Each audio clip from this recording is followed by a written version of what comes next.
Hey guys, welcome back to Clownfish TV. This is Neon. I am here with Geeky Sparkles. Hello. And the daily dose of dismal Disney dumpster fire rages on. Yes, this is going to be a long video because there's a lot of dumpster to cover. Yeah, we're gonna talk about a lot of stories coming out the last couple of days about Disney. My head hurts. Yeah, so really this is about kind of where Disney's going, the situation they're finding themselves in because of the bill in Florida. And there was an article on The Hollywood Reporter this morning talking about Bob Chapek, that, Mickey has a lack of confidence in Bob Chapek. Right, but this is funny because Neon's been saying for a while that this all feels like just one giant way to get rid of Bob Chapek. Yeah, we actually mentioned in the video, it was either yesterday or the day before, talking about the situation with the bill in Florida, that it feels like there's something else going on. I don't think it's just here. the bill in Florida. I think it's just all this stuff in general. Because before the bill, we were seeing them try to do this too. Yeah. And it seems it's like they're just trying to get him out of there. Yeah, I don't think he's going to last, I'll be honest. I mean, I could be wrong, but I think that whatever is going on right now, somebody wants Chapek out of the CEO position. I think what's going on is Bob Chapek is on the wrong side of Hollywood. Well, I know that people in general, though, the park goers and stuff, they were doing petitions. Cast members were doing petitions. People were doing petitions trying to get him removed because, well, they call him Chapek for a reason. Yeah. And he's budget cut Bob. He's behind a lot of the cuts that were made at the parks. They keep raising prices and taking more and more away, which has been going on since before Chapek was there. Iger was doing it too, if we're being fair. We're gonna have a lot of discussion about Iger doing things that Bob Chapek keeps getting blamed for. And like I said before, I have no love for Bob Chapek. I think Bob Chapek is his own basket of problems, but I think he gets blamed for a lot of stuff that was Bob Iger's doing, and no one points that out. Yeah, even with the Florida bill, you have to remember that it was Bob Iger who was giving to the sponsor of that bill. Which is really ironic when you see the interview that Bob Iger did. Well, I think people are asking questions of Bob Iger now too. Yeah, they're asking questions, and he's kind of like, brushing it off and putting the blame on other people.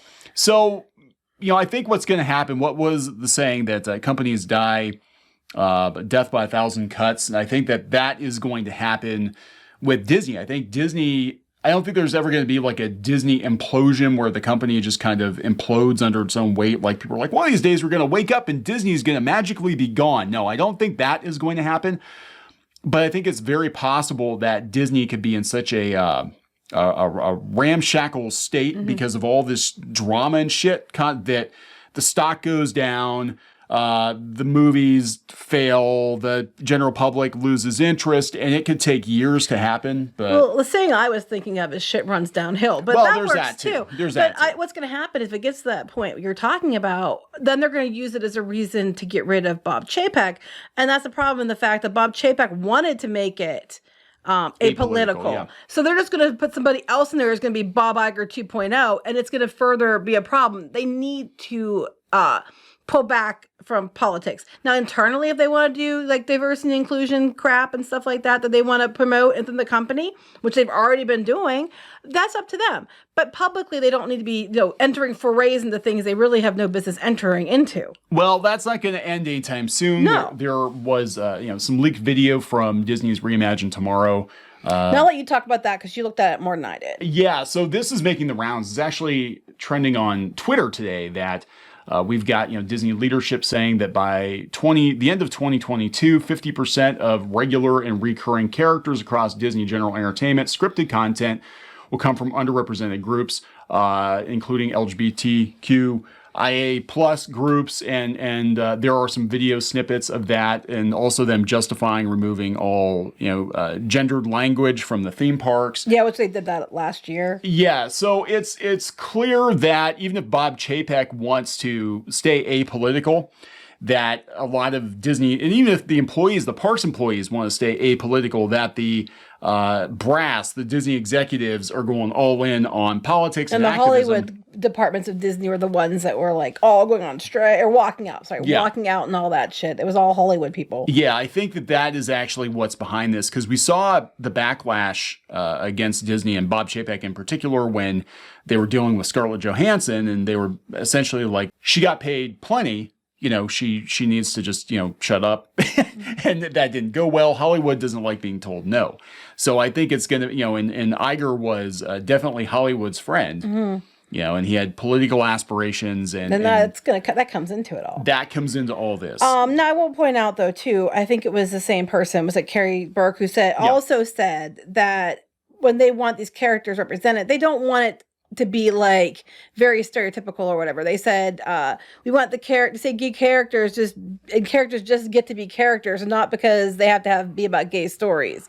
Kind of like what we said, like you have characters that just happen to be something and it's not because we're, of agenda and stuff like that. And she did kind of allude to that. Like, I want to see more representation, but done in an organic way. Yeah. So, I mean, I'll give her that. Yeah, I will give her that one, but it's very clear that, the people in charge of programming at Disney have a certain agenda, a certain goal. Yes, if it wasn't clear before, it's very clear now. Very, very clear. And I guess you as a consumer have to make the decision as to whether or not you want to give that company money. And I'm not going to tell you what to do with your own money.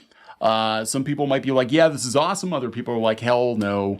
That's your decision. But we're going to talk about the bigger picture here, which is, Disney is definitely in the middle of a massive, massive dumpster fire with politics. It all comes down to politics. Yeah, and it's Iger who put them in that position to begin with. Yeah. So let's talk about this. Before we get into it any further, please subscribe for more pop culture news, views, and rants, guys.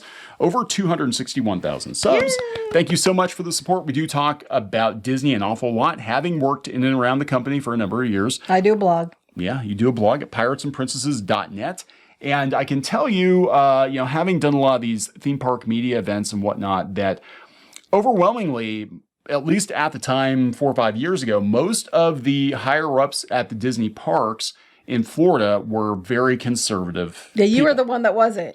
I was the one who wasn't. Yeah, I was the odd man out. They're all talking about Tucker Carlson and all this stuff. And so I thought it was very interesting when Disney decided that they were going to go all in on supporting the Florida bill, which we'll call it by its actual name, HB 1557, which is known as the Parental Rights and Education Bill, or the Don't Say Gay Bill, depending on who you ask. Yeah, which media you're talking to. Depends on which media you're talking to. Social media site you're on.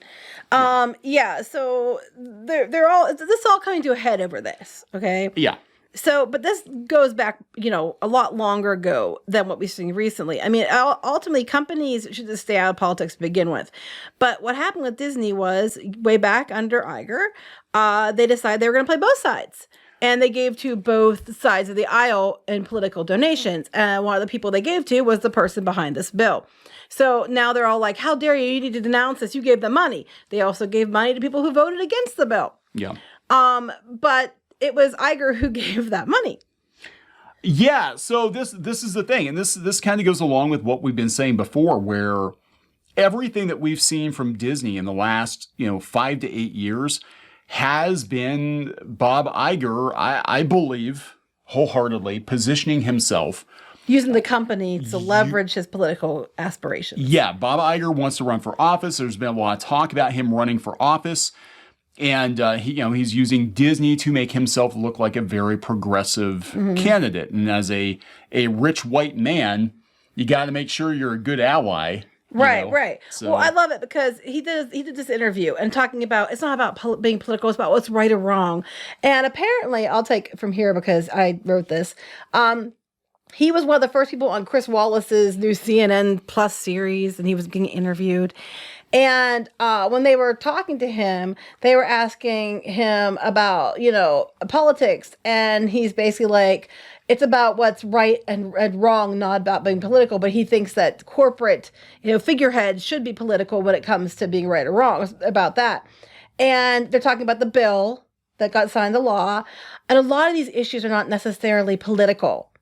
It's about right and wrong. So I happen to feel, and I tweeted an opinion about the gay bill in Florida, that he gave the money to the person who drafted it. He did. To me, it wasn't about politics. It was about leveraging people in office. So when I wanted a deal or a help, I could call whoever was in power because I paid them both off. Yep. It's about what's right and what is wrong, unless you're paying people off. And then that just seemed wrong. It seemed potentially harmful to kids, from his opinion, in Hollywood. In Hollywood, okay. Right. So then they talked about the things like hot button topics like climate change or immigration, and how that he dealt with that as a CEO. And he's like, I had to contend with this a lot. And the filter that I use to determine whether we should or should not weigh in considered a few factors.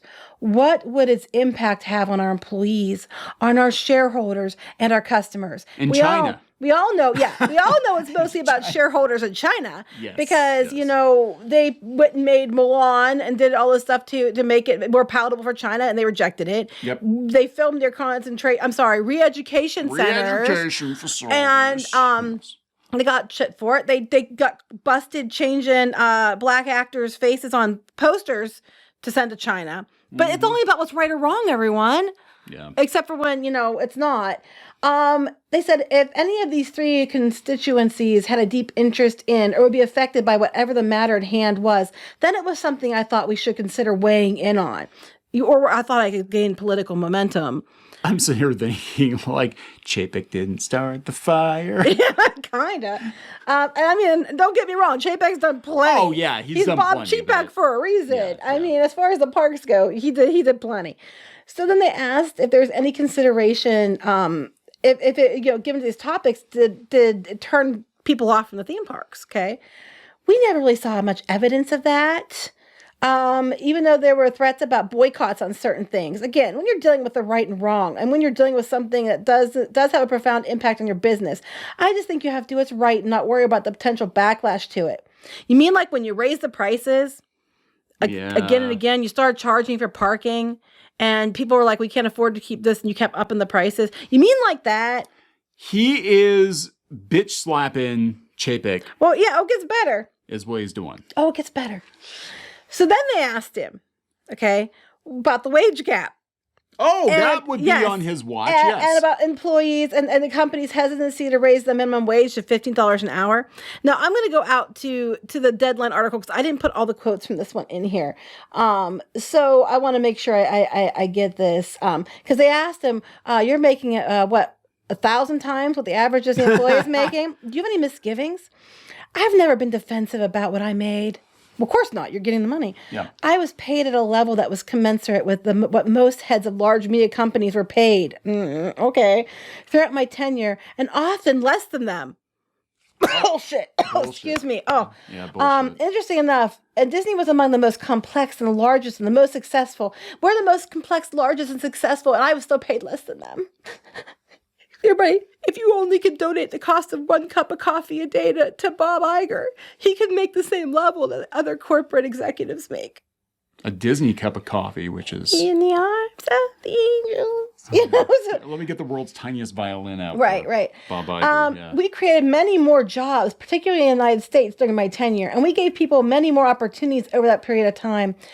And many of those who received minimum wage earned overtime, good benefits, and were promoted over time as well. He noted they started a program picking up the cost of workers' education, which they did do. That's true, but things got, sometimes got cut. If I have regrets, it would be one. And that is that we were one of the first companies to go to $10 an hour as a starting wage. We were being pushed to go 15, and there was some hesitation in that regard because of the cost associated with it. And we should have done that right away, in my opinion, after I'm gone. But Disney hired lawyers to fight, like in California, to make sure that they didn't have to pay the minimum wage increases. No, they recently have agreed to do that, but they fought it, and that would have been under his watch. Yeah. So this is the same Disney that they laid people off. So this is what I'm talking about. Yeah. A lot of this shit was under Iger. Yeah. And now he's trying to be like, it's about what's right or wrong. It's about what's right or wrong, but you didn't pay people. And they're like, well, I should have done that, yes. And how much it's an undisclosed amount that he walked off with when he left. Like hundreds of millions of dollars. They wouldn't disclose it. So here's the thing. I think what's happening is this is coming back on Bob Iger because he is very concerned about his legacy. I mean, this is a guy who was writing his autobiography. The ride of the lifetime. The ride of a lifetime. Taking the investors for the ride of a lifetime. Using the whole look, a theme park analogy. I'm so clever. Yeah. During his time on Company Time, writing this damn book, when he should have been paying attention what the hell was going on in his company. Well, he's so worried about being what's right and wrong and being concerned about making their ethical choice. That's why he lied to George Lucas. Yeah, that's right. And they put it in his book. He had a story about how he lied to George Lucas's face. He was like, yeah. It's just about ethics and what's right and wrong. We're totally going to use your outlines for 7, 8, 9, George. Totally. Just sign on the dotted line. You have my word. And then as soon as they got the rights to Star Wars, we might have led him to think that, but we didn't actually, agree to it. That's what he kind of said. He kind of said, bullshit. He kind of thought that, but we didn't actually, say that for real. But, the fingers were crossed. But it's all about what's right and wrong. What's real and what's the truth and goodness. And that's why you had cast members living out of, vehicles. Yeah. That's why when times were tough, you laid them off and then you had to make cast member food pantries to take care of themselves while you guys took a little bit of a pay cut and you walked away with some huge undisclosed amount after a year before giving record bonuses to you and investors. Yeah, but it's all about what's right or wrong. If you read his points, and you usually tell where a person's coming from, what their point is by listening to what they talk about. Sounds defensive to me. He's defensive, and he also sounds like a politician. Look at the talking points. Minimum wage. It's not about politics. It's about what's right or wrong. What's right or wrong. Talking about the environment. All of the talking points that a potential Democratic presidential nominee would discuss. Well, I'm just saying. It's just it's all around. It's like I was tweeting out against this bill that I actually had a hand in inadvertently creating because I'm the one paying the person doing it. And it's damage control. And about not being in politics. So they're trying to take the company. The problem Disney has now is they want to take the company back to being, back to center. And they can't take it back to center because Bob Iger has already, blown that bridge up, so they can't go back to center because now they have the activist types within the company that aren't going to allow it to go back to center no matter what, and the media is not going to allow it to go back to center. And Bob Iger is never going to get the nomination if that's what he's thinking, because they're going to hold over his head look at all the wrong that Disney has done, and they're probably pointing out that a lot of this began on his watch. So he's done. So he's basically steered Disney down a very political road, and there's no turning back now. Even if giving to both political sides wasn't what he started, I mean, that one's probably been around for years. Yeah. He still was part of it. He enabled it, kept it going. Because they needed to call in favors. This is a company that argued they had to change the way they appraised businesses in Orlando because that they're charging people more money, and their excuse for charging people more money is it's the Disney brand, and you're paying for the Disney brand because the Disney brand means something and is worth something. And then when they were taxed using the brand as part of the amount they rolled into what they figured the tax was based on, because that brand is worth something, you're charging people because of that brand. They argued that that's not fair, and they won that they can't use their brand in determining assessed value, even though they're using that to try to gouge people out of more money. I mean, that was under Iger. So I mean, this whole thing, bullshit. Yeah, it's bullshit. Bullshit. He's trying to salvage his legacy, and he also wants to save face in case he does get to run for president. And there have been many, many talks about many people saying that he has his eye on the White House. Yeah, well, even before that, that was out there. One of the reasons he was leaving the Disney company, and one of the reasons, and you remember too, when he was worried that some Republican candidates weren't going to confirm Biden, that he went out there and said that Disney was not going to give them money anymore unless they agreed to confirm Biden. So he was using the Disney company to try to make sure that the Democratic candidate got confirmed. But beyond that, he went out there and made that political thing. And then it turned out, he thought he was going to get an ambassadorship either to the UK or China. Yeah. It was all over the news. It's not us making that up. It was everywhere. Yeah, it was everywhere. He thought he was going to be appointed ambassador to China. He pandered hard to China. Shanghai Disney is his thing. And I have to wonder with, strained relations right now. Well, Shanghai's closed again. Mm-hmm. You know, Yeah, again, maybe April. Or is it Hong Kong? It's maybe April. I don't know. I know that some of the China parks are closed because of COVID. And there's talk that at some point in time in the not too distant future that Disney might divest themselves of those parks. Well, it's interesting you mentioned that because I just saw today that Hong Kong has been operating at a loss for 7 years. And now they're trying to figure out what to do about it because they keep losing money. They're moving up, making more and more, but they're losing money. And they were talking to Disney about maybe lessening the licensing fees and stuff because they're losing so much money running the Disney parks. I just read that today. Yeah, it wouldn't surprise me if Disney got out of it completely. I mean, leave them high and dry because Iger isn't there to be. He was always over in China kissing their ass. And for someone about rights and what's right and wrong. Well, okay, let's talk about that. I'm not saying that you put an international business endeavor on pause for one child, but when that little boy, I was thinking the exact same thing. That little boy got attacked by the alligator, killed in Florida. Iger was too busy in Shanghai. They were opening the park, and he called the family. He didn't come in. Yeah, because he was opening the park that he worked up. He kissed a lot of Chinese asses for that. Yep. And I mean, there are people talking about how there was a bunch of weird stuff going on with like the CCP and like, there was like a thing about name plaques and all kinds of stuff in the offices. Yeah, supposedly with Shanghai that they actually had CCP name plaques on the desks of people working at that's Shanghai what I heard. Disneyland. And so I'm like for all your talk about right and wrong, Iger, and all your talk about how it's not about being about politics. That's all it's been about with you. You have no right to sit there in an interview and act like that politics isn't really it. But leaders need to be a bit political about right and wrong. You aren't the ethical police here. There's been a lot of shit you did to your own cast members, to throwing your actors under the bus to China, kissing China's ass, the stuff you've done. I'm sure environmental stuff didn't get, you didn't do things that you should have because it, saved you money. I'm sure you have kid labor working on your shit. Oh, don't I'm sure. Don't give me right and wrong. I mean, Chapek's not completely innocent in this either. I'm not in any way indicating he is. I mean, guy's a doormat, apparently. Yeah. But, I mean, I completely agree with him on making the company apolitical, though. Because you have cast members across the board. Well, yeah. So we have the story talking about this Reimagine Tomorrow leak and kind of, trying to walk people through everything that's happened with the Bob Chapek situation. So once it came out that Disney was giving to the sponsor of the bill, Bob Chapek's like, fine, we're going to pause all donations. Well, hardly anybody talked about it. Yeah. They're like, we're going to pause donations or whatever.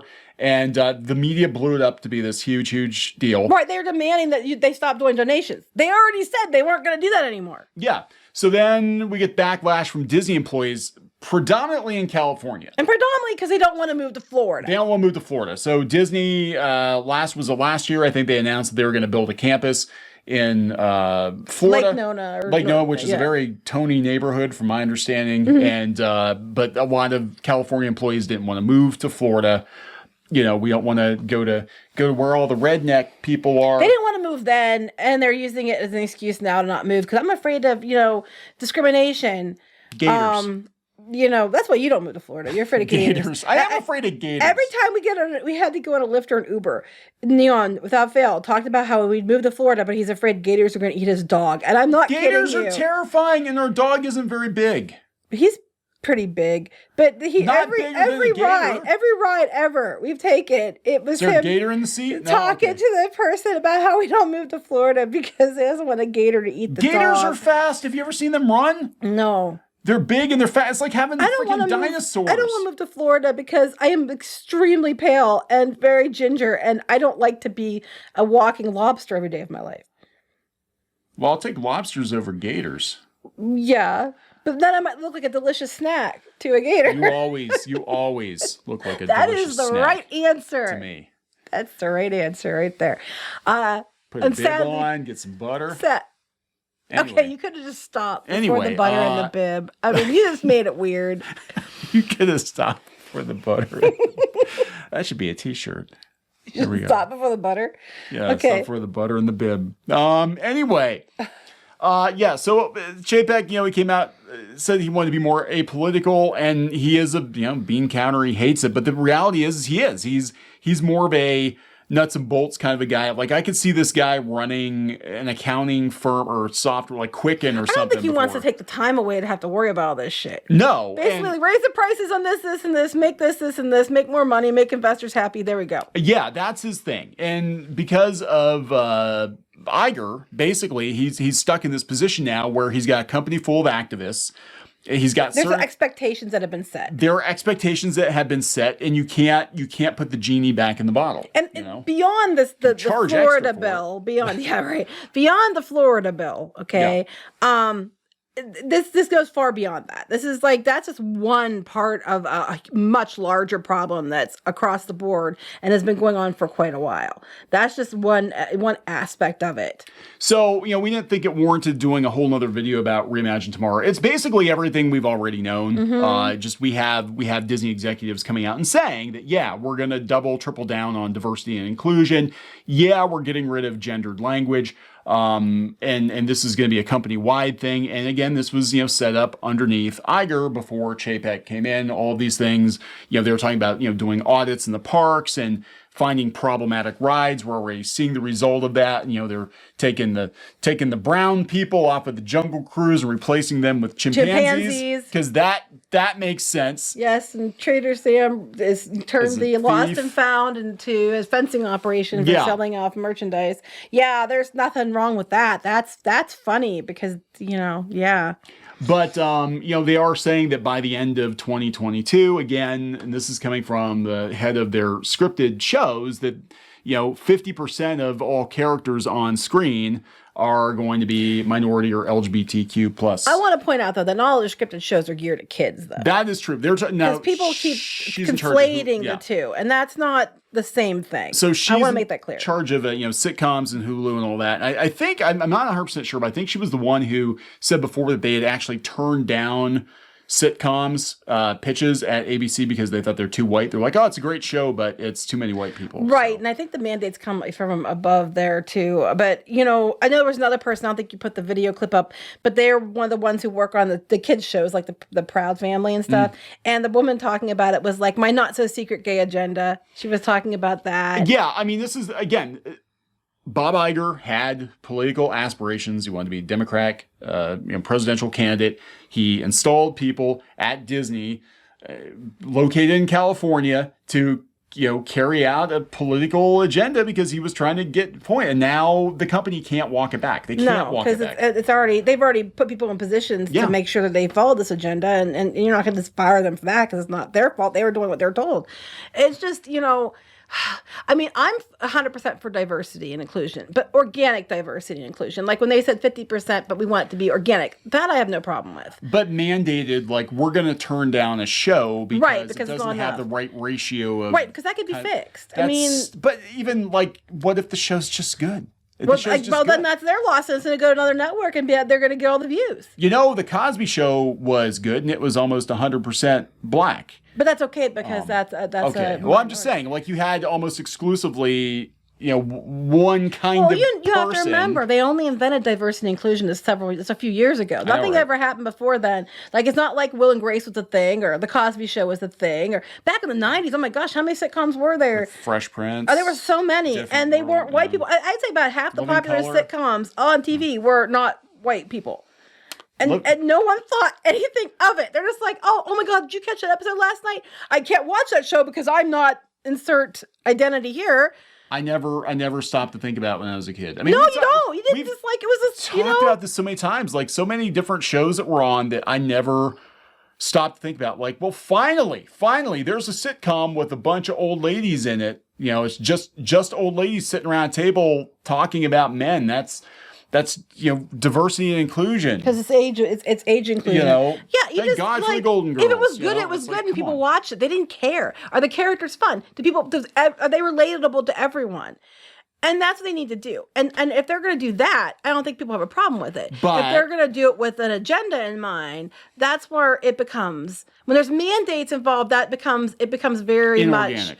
Yeah, people are going to know, they're going to smell the artificial whatever in the ice cream, and they're not going to eat it. It's like a dog when you try to give them the damn pill, and then you try to wrap the pill in something, and they're like, well, I'd say cats more than dogs. And they're like, I smell that pill in that lunch meat. I am not eating it. It's like that.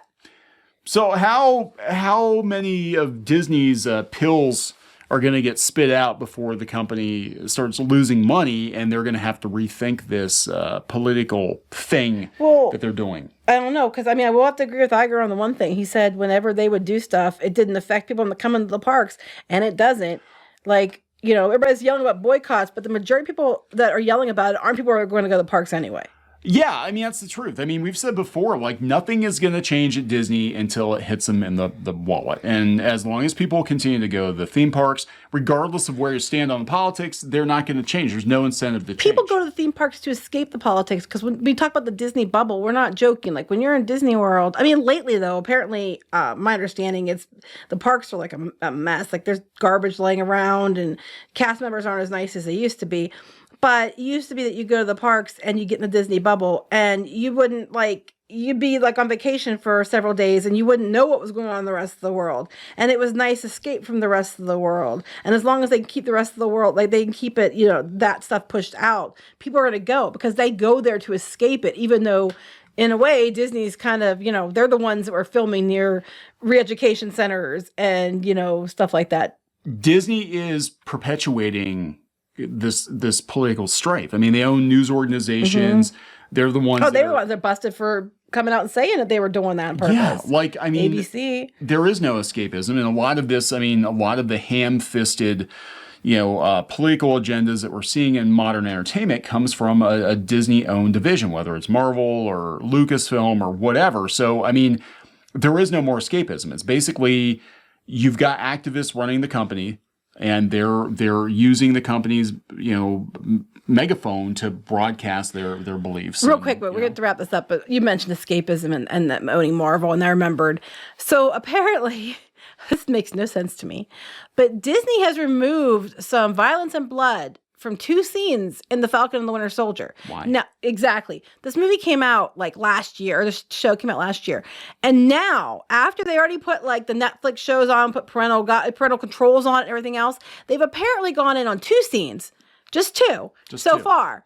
They had the scene where this guy gets shot and there you saw his dead, blood. They took it and now his eyes are closed and there's no blood. He's sleeping. Right. It's got shot. There's bullet holes, but no, it's just because he could be okay. But we've got the Punisher. He's just very badly burned. That's what people said. Well, we got and the then Punisher. in this scene, remember, Bucky threw the pole and it went into her arm and impaled her onto the crate. Well, they took it now that she deflects it somehow with her hand and it swings to the side.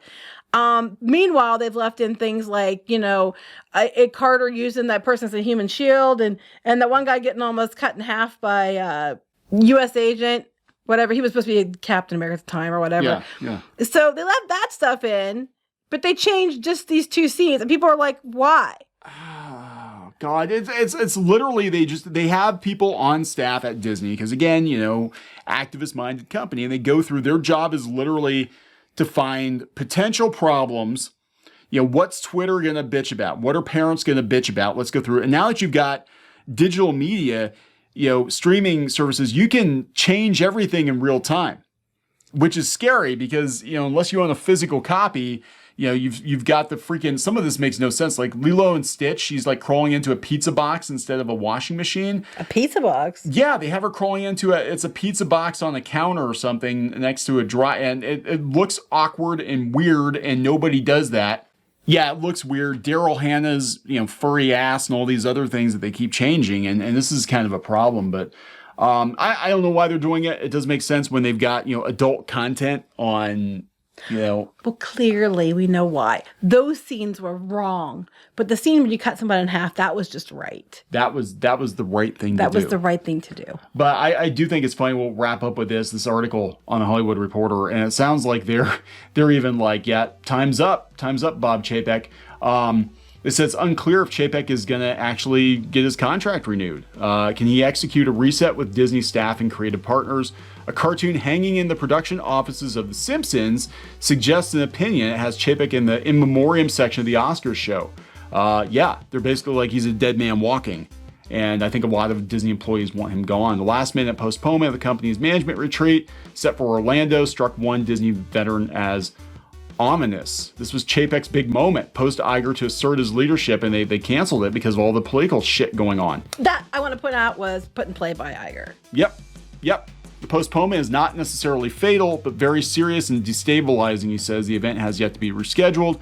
Chapek still held a 2-day meeting for investors. Now, it's interesting. There was a rumor. This is a huge rumor. But there was a rumor last year, or a prediction, rather, from one of the stock sites that Bob Iger could return as the CEO of Disney. Yeah, but then he shot that down. He did shoot that down, but that was, Well, now he's not going to do it because then people will dig further into his involvement. Yeah, because they're going to be like, okay, Bob, before we, are you the right kind of person? I don't know. But, speaking of digging, Disney has definitely dug themselves a very deep hole. They're never going to be able to detach themselves from politics because they've got too many people working at the company that have political agendas. They've openly admitted they have political agendas, and it is what it is, Mm-hmm. So good luck with that. Yep. All right, we're going to wrap this up. Yes, please. Okay, please subscribe for more pop culture news, views, and rants, guys. We'll talk later. Bye. Now he's just tasty, delicious, rotten flesh meat, which I can consume. Don't read into it too much. Just like our museum, the cafe's open and brewster is eager to serve. I don't think this was in the show. Run. Oh, you got splatted. Oh, she was begging and you kicked her in the face. I don't care. Hey guys, Squid King here, and today we're in a... Not girl boss at all. She is not a material girl. She is not. Oh, it's Christmas time here in your mom. Nobody wants to join your mom. What? Like I can't even cook kid cuisine right. I would last about 2 minutes with Gordon Ramsay. What? Where is he? He's hiding. He's hiding from you. Better. Oh my God, you got the axe. Walker, does this look like Steven Universe? Let me punch him. Well, I'm just here for the wax. Right where you belong. Get in the dirt. Well, that was a combination of events I probably shouldn't have put together. Anyways, let's open this bottle too. Chica Pinata. Is that official? Oh, no. There's a bootleg. Hello. Ooh, sorry. Hey guys, it's Diamond Tool. Let's make a farm. Like and subscribe and buy my merch. I mean, while you're here, you guys should really like and subscribe and buy our merch, all of which we have. That is true. Can't run them carrying trash. You can get away with one F-bomb per PG-13 movie. I wish I'd known that sooner. No. All right, so we're going to wrap this effer up. Yes.